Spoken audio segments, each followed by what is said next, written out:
Hello students, कैसे हैं आप सब लोग। तो आज हम लोग अकाउंट्स में वॉल्यूम नंबर 3 का सेकंड चैप्टर पढ़ेंगे जिसका नाम है analysis of financial statements. One shot के अंदर नेक्स्ट 20 मिनट्स के अंदर ये पूरा का पूरा चैप्टर जीरो टू एंड अच्छे से खत्म कराने की जिम्मेदारी मेरी।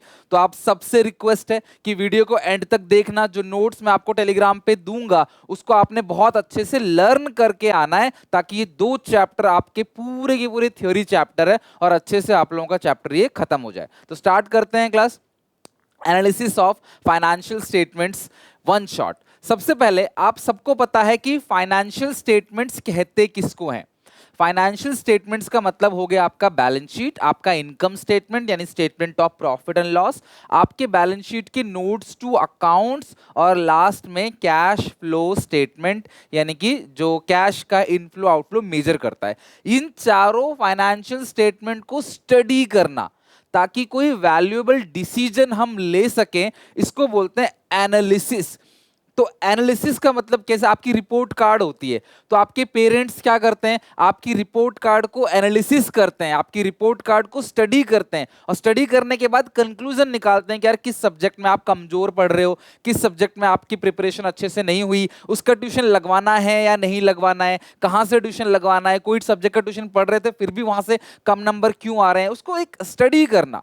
आप लोगों को भी जब कोई मोबाइल फोन खरीदना होता है, कोई कार बाइक कोई साइकिल कोई सामान खरीदना होता है, तो आप भी स्टडी करते हो पहले अलग अलग उसके बारे में, उसके मेरिट डीमेरिट। तो एनालिसिस का बेसिकली मतलब क्या है, स्टडी करना। तो analysis of financial statement is a systematic process, ये लाइन बाय लाइन होता है।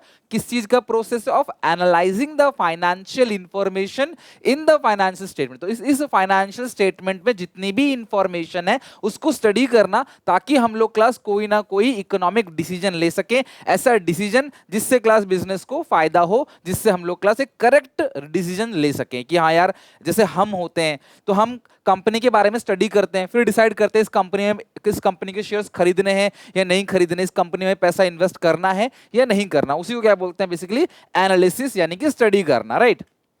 अब नेक्स्ट है एनालिसिस करने के टूल कौन कौन से हैं। किन किन टूल से हम लोग किसी भी कंपनी के फाइनेंशियल स्टेटमेंट्स को एनालिसिस कर सकते हैं, स्टडी कर सकते हैं। तो इसमें सबसे पहला जो टूल है वो है कंपैरेटिव और कॉमन साइज स्टेटमेंट्स, जो कि हमारा चैप्टर नंबर 3 है। हम लोग इसके बाद वही चैप्टर पढ़ने वाले हैं, comparative and common size statement. फिर नेक्स्ट है रेशियोज एनालिसिस यानी कि चैप्टर नंबर 4, उसके थ्रू। और पांचवा चैप्टर है cash flow statement. Cash flow statement financial statement भी है, और cash flow statement financial statements को एनालाइज करने का तरीका भी है, उसका टूल भी है। तो what are the tools for analysis of financial statement, comparative and common size statement, ratios analysis and cash flow statement. अब इनके बारे में डिटेल में तो चैप्टर के अंदर ही पढ़ेंगे क्या क्या है, अभी आपको समझ नहीं आएगा, जब चैप्टर चलेगा तब हम लोग डिटेल में पढ़ेंगे। Chapter number 3, chapter number 4, chapter number 5, right. अच्छा, ऑब्जेक्टिव क्या है, पर्पस क्या है फाइनेंशियल स्टेटमेंट्स का एनालिसिस करने का। यार सीधी सी बात है, बिना किसी कंपनी के फाइनेंशियल स्टेटमेंट्स को एनालाइज करे हुए तो कोई काम ही नहीं हो सकता। आप अपने रिपोर्ट कार्ड को एनालिसिस करते हो तो कंपनी में लाखों लोगों का पैसा लगा हुआ है, आप अगर फाइनेंशियल स्टेटमेंट्स को स्टडी नहीं करोगे, अच्छा है बुरा है, कहाँ कमी है, कहाँ ठीक ठाक है, क्या करना है अगले साल, कौन कौन से डिसीजन लेने हैं, कौन सी यूनिट को बंद करना है, कौन सी यूनिट को चालू करना है, ये सब आप सोचोगे नहीं, आंख बंद करके थोड़ी चलोगे। तो फाइनेंशियल स्टेटमेंट को एनालिसिस करने के काफी सारे रीजन है। सबसे पहला एसेसिंग अर्निंग कैपेसिटी, कि भैया आपकी अर्निंग कैपेसिटी क्या है, ये तो पता चलेगी ना। जब तक आप स्टडी करोगे तब तक तो जानोगे ना, हाँ यार मेरी अर्निंग कैपेसिटी ये है, मैं आगे ऐसा कर सकता हूं। Second is assessing the solvency, most important, कि तुम्हारा बिजनेस कल को चल के बंद तो नहीं हो जाएगा, दिवालिया तो नहीं हो जाओगे। तो उसको क्लास ये चेक करता है कि भाई तुम सॉल्वेंसी का मतलब क्या है, अपने डेट्स को आप पे कर पाओगे या नहीं कर पाओगे, उस चीज को ये चेक करता है। फॉरकास्टिंग, बजट बनाना, फ्यूचर के लिए क्लास बहुत सारी प्लानिंग एडवांस में करना। आज अगर कोई कंपनी प्रोडक्ट लेके आ रही है मार्केट में तो उसका प्लान उन्होंने बहुत पहले से कर लिया होगा, तो बहुत पहले ही फॉरकास्टिंग कर लिया होगा, फ्यूचर में ये प्रोडक्ट बना के बेचेंगे। तो वो चीज क्लास फाइनेंशियल स्टेटमेंट को बिना एनालिसिस करे नहीं हो सकता। प्रोवाइड यूजफुल और वैल्यूएबल इंफॉर्मेशन, फाइनेंशियल स्टेटमेंट्स के अंदर कितनी एसेट्स हैं, कितनी लायबिलिटी है, कौन सी एसेट्स हैं, कौन कौन से एक्सपेंसेस है, कौन से डायरेक्ट एक्सपेंस है, कौन से इनडायरेक्ट एक्सपेंस है, कौन से नॉन ऑपरेटिंग एक्सपेंस है, कौन से नॉन ऑपरेटिंग इनकम है, कौन से ऑपरेटिंग एक्सपेंस है, कौन सा ऑपरेटिंग इनकम है, सारी चीजें इन डेप्थ में आप स्टडी करते हो तो आपको एक वैल्यूएबल और यूजफुल इंफॉर्मेशन मिलती है जब आप फाइनेंशियल स्टेटमेंट्स को एनालाइज करते हो, स्टडी करते हो, राइट। अगला है क्लास आपकी फाइनेंशियल स्ट्रेंथ कितनी है, ये भी पता चलेगा जब आप फाइनेंशियल स्टेटमेंट्स को स्टडी करोगे तो पता पड़ेगा स्ट्रेंथ कितनी है आपके बिजनेस की। इंटर फर्म और इंट्रा फर्म कंपैरिजन, देखो इंट्रा इंट्रा मतलब खुद का कंपैरिजन खुद से ही करना। अगर मैं अपनी कंपनी के इस साल की परफॉर्मेंस को, इस साल की रिपोर्ट्स को अपनी कंपनी के ही पिछले साल की रिपोर्ट से कंपैरिजन करूंगा, उसको बोलते हैं intra comparison, intra firm comparison. और अगर मैं अपनी कंपनी के फाइनेंशियल स्टेटमेंट्स को किसी दूसरी कंपनी के जो सेम इंडस्ट्री के अंदर है, अगर मैं कोल्ड ड्रिंक बना रहा हूं तो किसी दूसरे कोल्ड ड्रिंक बनाने वाली कंपनी से अगर मैं कंपेयर करता हूं, किसी और से कंपेयर करता हूं, उसको बोलते हैं इंटर कंपैरिजन। तो कंपैरिजन कैसे होगा भैया, आपको रिपोर्ट कार्ड मिलता है तभी तो आप रिपोर्ट कार्ड से कंपेयर करते हो। जब आपका 12th का रिजल्ट आएगा तो आपके पेरेंट्स भी कंपेयर करेंगे, भाई 12th का तुम्हारा रिजल्ट इतना आया है, उसका रिजल्ट इतना आया है, उसका इतना आया है, देखो उनके बेटे का ज्यादा आया, उनके बेटे का कम आया है, जो भी कंपैरिजन करेंगे। अगला है मेजर मैनेजमेंट एफिशिएंसी। देखो यार बहुत सारे डिसीजंस लेने होते हैं मैनेजमेंट को। मैनेजमेंट ग्रुप ऑफ पर्सन होता है, आप सबको पता है group activity, group of person engage होते हैं, तो उनको बहुत सारे डिसीजंस लेने होते हैं, तो उनकी क्या एफिशिएंसी है वो भी क्लास पता चलेगा। मैनेजर्स कर क्या रहे हैं एक्चुअली, आपको रिपोर्ट्स कार्ड को देख के पता चलेगा आप टीचर क्या पढ़ा रहे हैं आपको। देखो आपकी रिपोर्ट कार्ड से ये तो पता चलता है कि आप क्या पढ़ रहे हो, लेकिन ये भी पता चलता है कि आपके टीचर्स आपको क्या पढ़ा रहे हैं, राइट। तो ये सारे के सारे ऑब्जेक्टिव्स है बेसिकली इन शॉर्ट कि फाइनेंशियल स्टेटमेंट्स को क्यों एनालाइज किया जाता है। जो हमने पहला चैप्टर पढ़ा वो तो फाइनेंशियल स्टेटमेंट्स के बारे में था, लेकिन यहाँ पे है एनालिसिस क्यों की जाती है, स्टडी उसका हम लोग क्यों करते हैं। स्टडी इसलिए करते हैं ताकि कोई कंक्लूजन पे पहुंच सके, उसको देख के समझ सके कि हाँ यार ये है क्या, कंपनी कल को कैसा परफॉर्म करेगी, प्रॉफिटेबिलिटी है कि नहीं, कंपनी कल को बंद तो नहीं हो जाएगी, एवरीथिंग, राइट। नेक्स्ट है टाइप्स, ये बहुत इंपॉर्टेंट है, यहाँ से एमसीक्यू आ जाते हैं कई बार। तो टाइप की बात करें, सबसे पहला एक्सटर्नल एनालिसिस और internal analysis.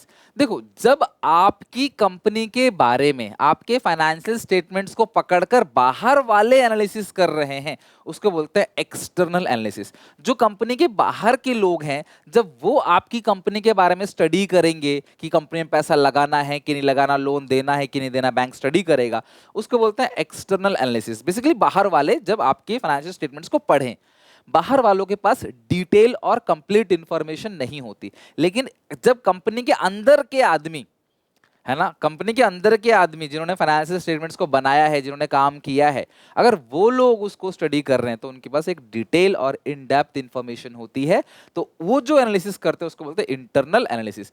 External analysis is conducted by those who do not have access to the detail record of an enterprise. Company के अंदर की बात नहीं पता, therefore have to depend on publish account. तो जो कंपनी ने statements of P&L, income statement, balance sheet जो बनाई है, ऑडिटर की रिपोर्ट जो बनाई है, वो उसी को स्टडी करेंगे बस, और उसको स्टडी करके जो भी एनालिसिस करेंगे, जो रिपोर्ट निकालेंगे, जो कंक्लूजन निकालेंगे। तो मेरे बारे में दूसरा क्या सोचता है वो एक्सटर्नल एनालिसिस है, लेकिन मैं जानता हूं कि यार मेरे में क्या कमियां हैं, क्या एडवांटेज, क्या डिसएडवांटेज है, क्या मुझे करना चाहिए, क्या नहीं करना चाहिए, मैं बहुत अच्छे से जानता हूं। तो वो जो मेरी एनालिसिस है वो इंटरनल एनालिसिस, कंपनी खुद की बैलेंस शीट को एनालाइज करती है।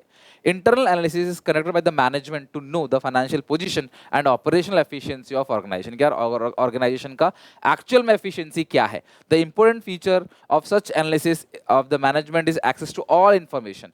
मैनेजमेंट के पास सारी की सारी इंफॉर्मेशन है, तो वो डिटेल और एक्सटेंसिव और एक्यूरेट भी होता है। ओके, सेकेंड इज हॉरिजॉन्टल या डायनामिक एनालिसिस, वर्टिकल और स्टैटिक एनालिसिस। क्लास ये चीज ना आप, मैं जो बता रहा हूं अच्छे से अंडरलाइनिंग कर लो, इस पूरे चैप्टर में सबसे ज्यादा इंपॉर्टेंट चीज मैं अब डिस्कस कर रहा हूं, हॉरिजॉन्टल और डायनामिक एनालिसिस को आप शॉर्ट में HD याद कर लो। जैसे HD मूवीज देखते हो ना क्लास बहुत अच्छी क्वालिटी में, तो वही है क्लास आपका हाई डेफिनेशन यानी कि HD। ओके, और ये हो गया VS, ओके, यानी कि वर्टिकल यानी कि स्टैटिक, और हॉरिजॉन्टल मतलब dynamic. This analysis is made to review and analyze the financial statement for a number of year। यहाँ पे अंडरलाइनिंग कर लो, HD तो याद हो गया, हॉरिजॉन्टल को ही क्या बोलते हैं, डायनामिक, और यहाँ पे नंबर ऑफ ईयर्स, कई साल का डेटा लेते हैं। It is a time series analysis, इसको टाइम सीरीज एनालिसिस भी कहते हैं, और ये कंपेयर करता है financial data for several years, कई साल के डेटा को कंपेयर करेगा।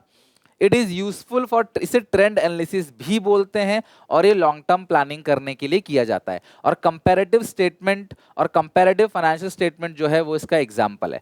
तो कितनी बातें पता चली, बस आपको ये बातें पता होना चाहिए।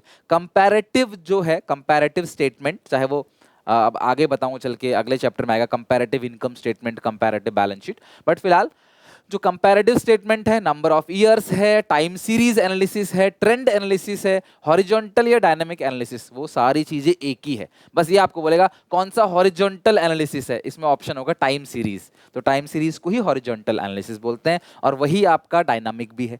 इसमें मतलब बेसिकली कई साल का डेटा लेते हैं, 2024 के डेटा को 2023 के डेटा से कंपेयर करेंगे, तो कई डिफरेंट ईयर आ गए, तो जब डिफरेंट ईयर आ गया, कई सारा टाइम आ गया, तो वो डायनामिक है, चेंज हो रहा है, ईयर आफ्टर ईयर चेंज हो रहा है, उसको बोलते हैं हॉरिजॉन्टल या डायनामिक एनालिसिस। जब आपने इस साल के डेटा को आप किसी और साल के डेटा से कंपेयर कर रहे हो। अच्छा, वर्टिकल मतलब स्टैटिक, जो चेंज नहीं होता, इसमें ईयर सेम है। जैसे एक रेशियो आप पढ़ोगे, जीपी रेशियो, आगे अकाउंटिंग रेशियो पढ़ोगे ना, उसमें एक आता है ग्रॉस प्रॉफिट रेशियो, जिसका फॉर्मूला होता है gross profit upon revenue from operations into 100। तो इसमें ग्रॉस प्रॉफिट अगर आप इस साल का ले रहे हो, तो रेवेन्यू फ्रॉम ऑपरेशन भी इसी साल का लोगे, मतलब एक ही साल का लेना है, अलग अलग साल का नहीं लेना। उसको बोलते हैं वर्टिकल या static analysis. This analysis is made to review and analyse the financial statement of 1 year only, ध्यान रखना, ओनली 1 ईयर, वो था टाइम सीरीज। इसका दूसरा नाम है क्रॉस सेक्शनल एनालिसिस, और रेशियो एनालिसिस इसका क्लास अच्छा एग्जांपल है। जितने भी अकाउंटिंग रेशियो, उसमें दो रेशियो हमेशा दो चीज का होता है, पी और क्यू का। तो पी जिस ईयर का होगा, जिस टाइम पीरियड का होगा, क्यू भी उसी टाइम पीरियड का ही होगा, ठीक है। Such an analysis is useful in comparing the performance of several company, अलग अलग कंपनी की परफॉर्मेंस को आप कंपेयर करते हो, लेकिन ईयर सेम है। जैसे अगर रिलायंस के 2024 के प्रॉफिट की बात करूं या जीपी रेशियो की बात करूं, तो मैं उसे अदानी के 24 के जीपी रेशियो से ही कंपेयर करूंगा, अलग नहीं करूंगा। या जियो का एयरटेल से कंपेयर करूंगा तो सेम ईयर का ही करूंगा, दूसरे ईयर का नहीं करूंगा। तो ये बहुत इंपॉर्टेंट था, एक्सटर्नल, इंटरनल, हॉरिजॉन्टल और वर्टिकल। अच्छा, अब ये बता चुका हूं पहले, इंट्रा, जब आप एक कंपनी का कंपैरिजन उसी कंपनी से करते हो किसी और ईयर के डेटा से, तो इंट्रा। और इंटर फॉर्म कंपैरिजन, जब आप एक एक्स को कंपेयर कर रहे हो वाई से, किसी और से कंपेयर कर रहे हो। It compares the financial variable of 2 और मोर एंटरप्राइज। तो जब 2 या 2 से ज्यादा एंटरप्राइज कंपैरिजन हो रहा हो, उसको बोलते हैं इंटर फॉर्म। और ये वर्टिकल है, ये स्टैटिक है, क्योंकि यहाँ पे साल तो एक ही है, फर्म अलग अलग हो गई, इसलिए इसे क्रॉस सेक्शनल भी बोलते हैं। और मैंने पहले बताया था क्लास, ये रहा क्रॉस सेक्शनल क्या है, वर्टिकल या स्टैटिक। तो वर्टिकल बोलो, स्टैटिक बोलो, क्रॉस सेक्शनल बोलो, 1 ईयर ओनली बोलो, तो वो ये आ गया इंटर। और इंट्रा को क्या बोलते हैं क्लास, टाइम सीरीज बोलो, हॉरिजॉन्टल बोलो, डायनामिक बोलो, नंबर ऑफ ईयर्स बोलो, ट्रेंड एनालिसिस बोलो, वो एक ही चीज है। तो ये थोड़ा सा आपको याद रखना है, ऐसे एमसीक्यू फंसा सकता है 12th में भी और सीयूईटी में भी। तो इंट्रा मतलब खुद से ही कंपेयर कर रहे हो, और इंटर मतलब किसी और से कंपेयर कर रहे हो, ठीक है। अच्छा, अब है नेक्स्ट है last, limitations of financial statements analysis. Financial statements में अगर कोई कमी है, तो फाइनेंशियल स्टेटमेंट का जो एनालिसिस होगा वो भी भरोसेमंद नहीं होगा, उसमें भी कुछ कमी होगा। जैसे आपके पापा रिपोर्ट कार्ड को देखते हैं कि आपका रिजल्ट ये है, और उस बेसिस पे डिसाइड करते हैं आपके बारे में, किसका ट्यूशन लगवाना है, किसका हटवाना है, कहाँ पे अच्छा परफॉर्म कर रहे हो, कहाँ नहीं कर रहे, सब आपके रिपोर्ट कार्ड को देखकर ही एनालिसिस की जाती है। बट अगर रिपोर्ट कार्ड ही गलत हो तो एनालिसिस भी गलत होगी, क्या पता गलत ट्यूशन लगवा दें, रिपोर्ट कार्ड झूठी बना दिया आपने, आपके आए थे 19 नंबर, आपने उसको 99 बना दिया, है ना। करते हो ना ऐसे, बचपन में आपने जरूर किया होगा, कभी ना कभी नंबर चेंज किए होंगे। तो भैया फिर वो रिजल्ट भी गलत आएगा, पापा को लगेगा बेटा इसमें तुम टॉपर हो, इसका ट्यूशन हटवा दो, जबकि तुम इसी में कमजोर थे। या फिर अगर मैं किसी कंपनी में इन्वेस्ट करने वाला हूं अपने पैसे, तो मैं उस कंपनी के बैलेंस शीट को स्टडी करूंगा, बैलेंस शीट ही गलत बनी है, प्रॉफिट एंड लॉस अकाउंट ही गलत बना रखा है, तो भैया मेरी स्टडी भी गलत हो जाएगी, और मैं गलत कंपनी में पैसा लगा सकता हूं, ठीक है। तो वही है, तो फाइनेंशियल स्टेटमेंट्स जो है, अगर उनमें कोई कमी है, तो फाइनेंशियल स्टेटमेंट्स की जो एनालिसिस होगी वो भी बेकार होगी। तो लिमिटेशंस यही है, suffer from the limitations of financial statement. Financial statements के अंदर अगर कोई लिमिटेशन है, अगर फाइनेंशियल स्टेटमेंट्स के अंदर कोई कमी है, तो उसकी जो एनालिसिस है वो भी गलत होगी। दूसरी बात है हिस्टोरिकल एनालिसिस, सबसे बड़ी प्रॉब्लम ही यही है। आप किसी भी स्टॉक आप किसी भी स्टॉक उठा लो कोई भी, वो हमें पास्ट रिकॉर्ड के बारे में बताता है, जी पिछले साल इतना हो गया, एमआरएफ का स्टॉक जो है वो 500 गुना बढ़ गया, 400 गुना बढ़ गया, और रिलायंस का स्टॉक इतना बढ़ गया, इन्फोसिस का इतना बढ़ गया, जियो का इतना बढ़ गया, हैवेल्स का इतना बढ़ गया, बजाज का इतना बढ़ गया।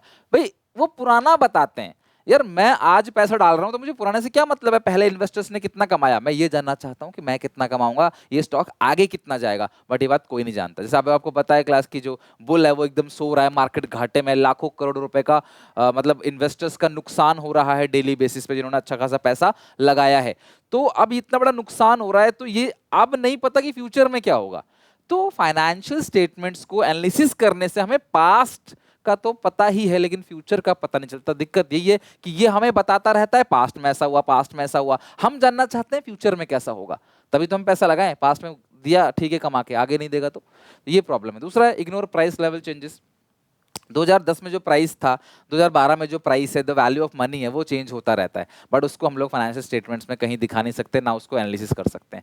100 रुपये खर्च करे आपने सन 2005 में और 100 रुपये आप 2025 में खर्च करोगे तो उस 100 रुपये की वैल्यू 25 में कुछ नहीं होगी। 5 में बहुत कुछ थी, बहुत कुछ खरीद सकते थे, 5 रुपये में रेस्टोरेंट में डिनर कर सकते थे बैठ के पूरी फैमिली, है ना, 100 रुपये से 2005 में। लेकिन 25 में आप अकेला एक आइटम भी नहीं खरीद पाओगे अच्छे रेस्टोरेंट में, राइट। तो वो जो प्राइस लेवल चेंजेस है उसका हम कुछ नहीं कर सकते। क्वालिटेटिव एस्पेक्ट्स को इग्नोर किया जाता है, सिर्फ उन्हीं चीज़ों को रिकॉर्ड किया जाता है, उन्हीं चीज़ों को आप एनालिसिस कर सकते हो जो मनी में है। भाई बिल्डिंग, मशीन, फर्नीचर, सबकी वैल्यू मनी में है, वो आप एनालाइज कर लोगे, स्टडी कर लोगे, लेकिन quality of management, integrity of employ, honesty of employ, वो आप कभी भी एनालाइज स्टडी नहीं कर पाओगे। सफर, ये तो बता दिया क्लास, फाइनेंशियल स्टेटमेंट्स में अगर कमी है तो उसके एनालिसिस में भी कमी होगी। नॉट फ्री फ्रॉम बायस, यानी कि फाइनेंशियल स्टेटमेंट का जब हम स्टडी करते हैं ना तो यार अलग अलग लोगों का अलग अलग ओपिनियन है। जैसे मैंने आपको पहले ही कहा था कि पर्सनल जजमेंट होता है इसके अंदर। लाइक इसमें कोई कह रहा है नहीं एसएलएम मेथड से डेप्रिसिएशन निकालो, कोई कह रहा है डब्ल्यूडीवी मेथड से डेप्रिसिएशन निकालो, तो दोनों के व्यूज अलग हो गए, दोनों में कॉन्फ्लिक्ट है, लड़ाई झगड़ा है, बायस्ड हो जाते हैं फिर वो, तो ये भी कमी है। विंडो ड्रेसिंग, छुपा दिया जाता है। जैसे मैंने कहा दिवाली पे घर सजाते हो ना, ऐसे ही जब कंपनी को आईपीओ निकालना होता है, जनता से पैसे उठाने होते हैं, तो वो गलत गलत चीज़ों को छुपा देते हैं, वो हाइड कर देते हैं ताकि कोई स्टडी ही ना कर पाए। जैसे हमने कोचिंग सेंटर्स का बताया कि वो जो फेलियर्स बच्चे हैं, जो फेल हो रहे हैं, उसके बारे में नहीं पता, जो टॉपर हो रहे हैं सिर्फ उनके बारे में बताते हैं। तो विंडो ड्रेसिंग मतलब कुछ गलत हुआ है, गलत इंपैक्ट हुआ है, उसको छुपा देते ताकि जनता को लगे कि नहीं यार इस कंपनी में तो कुछ भी गलत नहीं हुआ, पैसा लगाओ, और अपना पैसा लगा देंगे वो इस कंपनी में, और कंपनी क्या पता अच्छा करे कल को, क्या पता ना करे। These are the limitations of analysis of financial statement, जो कि फाइनेंशियल स्टेटमेंट्स की लिमिटेशन से मिलते जुलते हैं, राइट। तो ये हो गया क्लास, आपका टॉपिक खत्म और इसके साथ ही चैप्टर खत्म। स्टार्टिंग के 2 चैप्टर हमारे खत्म हो गए, 4 नंबर का वेटेज रहता है इसका, तो आई होप आप दोनों चैप्टर्स को अच्छे से पढ़ लोगे, समझ लोगे, और ये दोनों ही पूरा कंप्लीट थ्योरी था, कोई न्यूमेरिकल नहीं है इसके अंदर, और ये हमारा खत्म हो गया। तो आप यहाँ तक अच्छे से पढ़ के समझ के आना। मिलते हैं नेक्स्ट वीडियो में, नेक्स्ट क्लास में। Till then take care, bye bye.